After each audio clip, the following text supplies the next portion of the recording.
పిత పుత్ర పవిత్రాత్మ నామమున ఆమేన్. జ్ఞానవాణి వీక్షిస్తున్న ప్రేక్షకులందరికీ సర్వోన్నతుని నామములో శుభోదయం.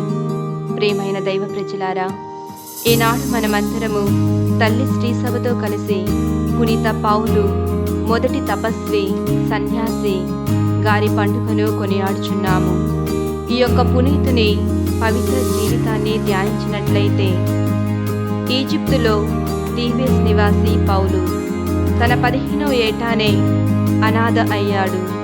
కానీ ధనవంతుడు, పెద్ద చదువులు చదివినవాడు కావున అక్కడి భయంకర హింసలు తన క్రైస్తవ వ్యాప్తికి, భక్తికి ఆటంకము కల్పిస్తాయని తాను ఒక మారుమూల గ్రామానికి వచ్చి స్థిరపడ్డాడు. కానీ అన్యుడైన తన బావ నిరాకరించడంతో డేరియస్ చక్రవర్తి హింసలకు భయపడి దేవునిపై నమ్మకంతో ఎడారి ప్రాంతమునకు తరలిపోయెను. అదే నమ్మకం వల్ల దేవుడు కాపాడినాడు. తాను ఎక్కడికైతే నడిపింపబడ్డారో అక్కడే తాటి చెట్టు కాయలతో తన ఆకలిని తీర్చుకున్నాడు. దాని ఆకులతో తన శరీరాన్ని కప్పుకున్నాడు. ఒక రాబందు కూడా తనకు ఆహార విషయంలో సహకరించింది. ఆ విధముగా అతను 90 సంవత్సరములు ఆ ఎడారిలో ప్రార్థన, ధ్యానంతో గడిపారు. వేదాంతాంశం: దేవుడు పౌలు ఉనికిని పునీత ఆంతోనీకి తెలియపరచగా, ఆంతోనీ 3 రోజులు పౌలు కోసం వెతికాడు. తన దాహం తీర్చుకొనుటకు పరిగెడుతున్న ఒక తోడేలును అనుసరించి తన దాహం తీర్చుకోవాలనుకున్న ఆంతోనీకి పౌలు కనిపించారు. పునీత ఆంతోనీ పౌలు గారితో ఉన్నప్పుడు రాబందు 2 ఆహారాన్ని తెచ్చింది.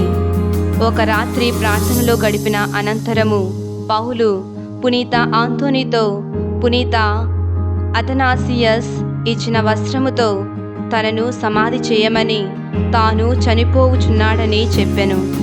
ఆంతోనీ ఆ వస్త్రము కొరకు త్వరపడి వెళ్ళి వస్తుండగా పౌలు ఆత్మ స్వర్గమునకు వెళ్ళటం చూశాడు. ఆయన మృతదేహం మోకాళ్ళ మీదుండి ప్రార్థనలో ఉన్నట్లుగా చూశారు. ఆ తరువాత 2 సింహాలు వచ్చి గోతిని త్రవ్వాయి. 113 సంవత్సరాలు ప్రాయమున పౌలు గారు మరణించారు. వీరు నేతగాళ్లకు పాలకు పునీతుడిగా ఆయన ప్రసిద్ధికెక్కారు. ధ్యానాంశం: నిరంతరం మండేటటువంటి, ఎన్నడూ ఆరినటువంటి ఓ ప్రేమ, నిజమైన నా దైవమా, నన్ను ఆ మంటలపై ఉంచుము.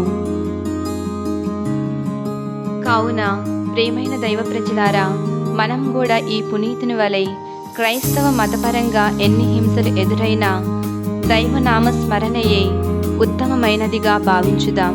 మరియు పునీత పౌలు గారి దీవెనలు మనపై, మన కుటుంబాలపై రావాలని ప్రార్థిద్దాం.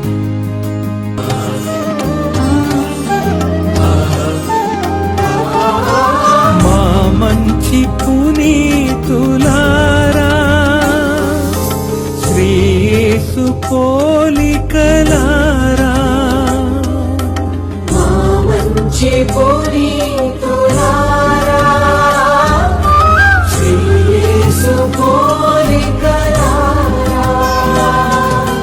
మా కొరకు ఎడతెగక